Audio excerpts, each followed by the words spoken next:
Jaguar's XKSS supercar icon, created in 1957 as a roadster conversion of the D-Type Le Mans winning legend. Just 16 were sold. Today they're worth millions. 9 others were destroyed in a factory fire. Now finally, their time has come. Project XKSS is back on.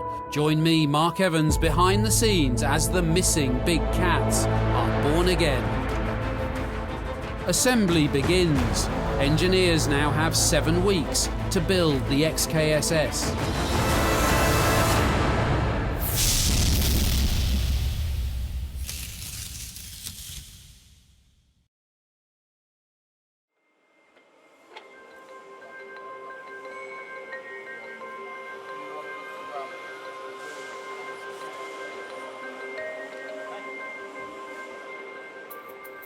The first job is fitting the supercar's race engine.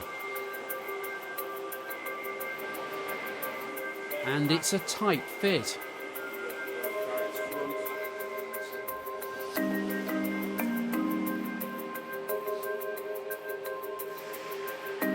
With its race car roots, the XKSS is deliberately compact by design. Everything on this car is a bit of a squeeze.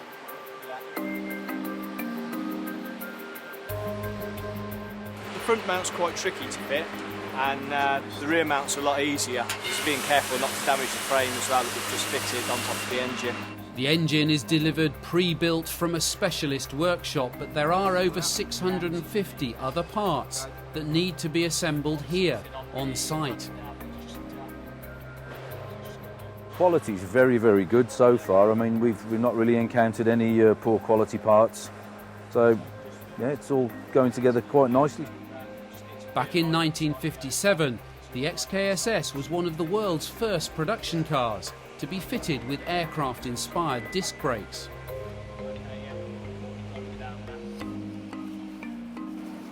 It has started, and I tell you what, if you're building a car, it is so exciting the day you first get your spanners out. Now the guys are fitting the engine and gearbox to the arrow-shaped chassis frame that's been sprayed wheel silver, as it would have been back in the 1950s. That unit will then get attached to this, the body tub, the main part of the body shell, which is just a work of art. Now the order in which they're doing the build is pretty much being made on the hoof at the moment, because you've got to remember, back in 1957, the XKSS was created by taking stock D-Type race cars that Jaguar couldn't sell and converting them. So this is the first time in history that Jaguar has built an XKSS from scratch. Pretty much all of the car's components are being re-engineered and remade to the precise 1957 spec. It's Neil's job to keep the supply chain on track. He's been in motor manufacturing for 30 years. My role is to identify the parts that's required, find a way of producing them, working with suppliers to enable us to build the cars on time. And we've worked with probably something in the region of 100 different suppliers. Bought in, already connected to the engine, one of the most complicated components to recreate has been the gearbox. It contains 663 exquisitely engineered individual parts. It takes former F1 gearbox guru Jason 2 weeks to put them all together. The XKSS inherited the D-Type's heavy-duty 4-speed transmission. With synchromesh on all gears, it was ahead of its time.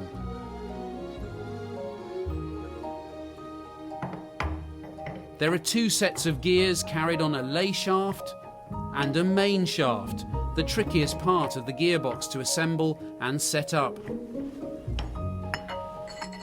As well as the wheels, the gearbox also drives a pressure pump to help power the rear brakes. The gearbox is driven by the engine via a spline shaft that interlocks with the clutch.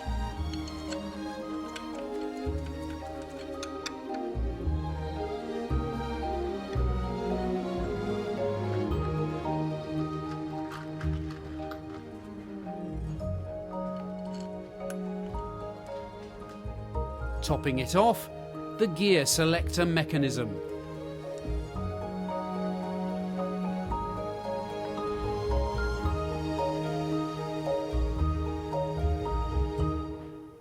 The bloke in charge of building the 9 lost supercars has been a Jaguar man for more than 40 years. Although the company has over 50,000 staff, just 20 highly skilled engineers and technicians are working on the XKSS project. The immediate deadline for us right now is we've got 7 weeks. I don't think I'll be getting too much sleep. With the engine and gearbox fitted to the chassis frame, now the delicate task of bolting on the body tub. Okay. God, it is incredibly light. If only all car bodies were this light. Yeah. Need to set the gear lever off. Are we all right? We've just gone to offer the body up and the gear lever was catching on the bulkhead. So just quickly remove it out of the way and then we can slide the body on again. Heartening to see that even the pros make the odd schoolboy error now and again. Here we go. Coming forward. Which way do we need to come? Back? We need to come just back slightly. Yeah. Is it going forward there, Phil? Are we on the bolts there? Bolt heads? No, we're still probably nowhere a near couple them of yet. inches away from those. Ollie. Just about to line up on the front now. One. That's it, yep. That is such a good fit. That's tight. Unbelievably good fit.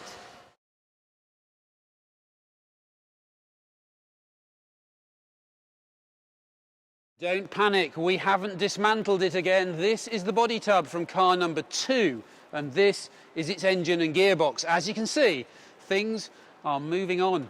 All 9 of the XKSS supercars destroyed by fire back in 1957 are to be built again over the next 12 months. The first 2 are being assembled side by side. Car 1 has to be finished in under 2 months. Now, one of the many challenges of this project is trying to retain the historical accuracy and authenticity of 1957, but also recognising, of course, that today's customers who have enough money to spend over £1 million on a car want absolute quality. Now, a case in point is here, the door. This has an original 1957 hinge in it, or an exact copy of one. And look at this movement in the door. It slops around all over the place. No customer of the new cars is going to put up with that. But fortunately, at Jaguar, there are engineers dedicated to solving these problems in a sensitive way. We identified the problem, which is there's a thin pin that passes through a piece of sheet metal, and that is the hinge. What we did was design a new bushing, essentially, with a bearing, a bronze bearing inside it, pressed inside it, which runs on the pin. That just means you have a really nice close tolerance. It's a really stiff system, so you don't get that flex or wobble. So this is very kind of state-of-the-art, but you end up with actually the bit you need is just 2 of them. That's correct, yeah. From a looks point of view, this would look, to anybody who opened the door, this all looks identical to 1957. That's right, yeah. The shape, because we've been able to take it from the original drawings, is exactly the same as the original hinge. We've just incorporated a little bit of engineering just to get a much better quality finish. And that is rock solid. The rear chassis frame is back from the paint shop. It provides the mounting points for the rear axle that's already built up and waiting to be fitted. You've got 4 out of 4 now. No, I haven't got 4 in yet.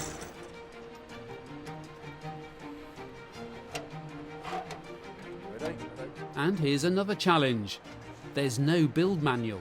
Well, we've got certain reference material, sometimes it's old photographs, simple as that. Sometimes we've got a reference vehicle at our disposal, so we just have to do that, and some of it is common sense.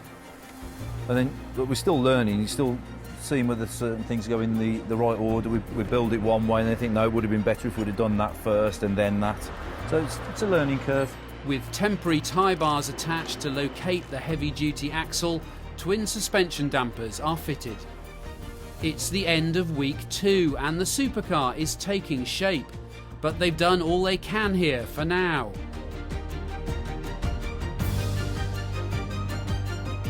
It's time for the big cat to move on.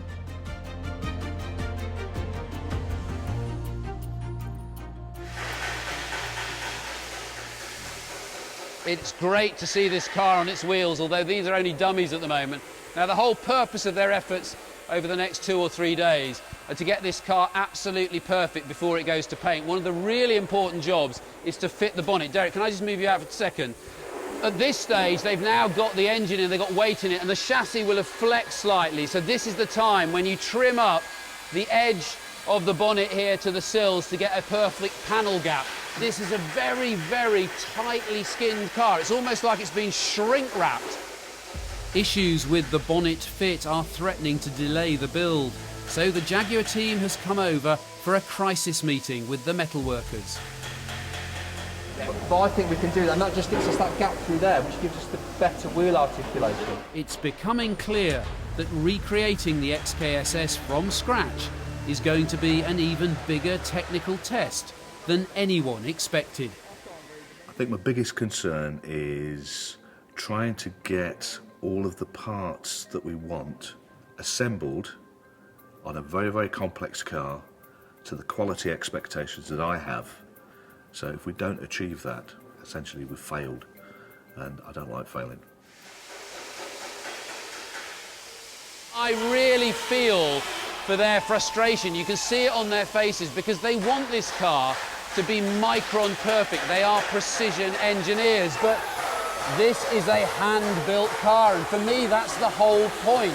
If you're spending over £1 million on a supercar, who wants a clone? It's very nice to have this bonnet here, but it is 5 days late, so it's all about catch-up now. Jason and Pete are the best painters in this country, I would say.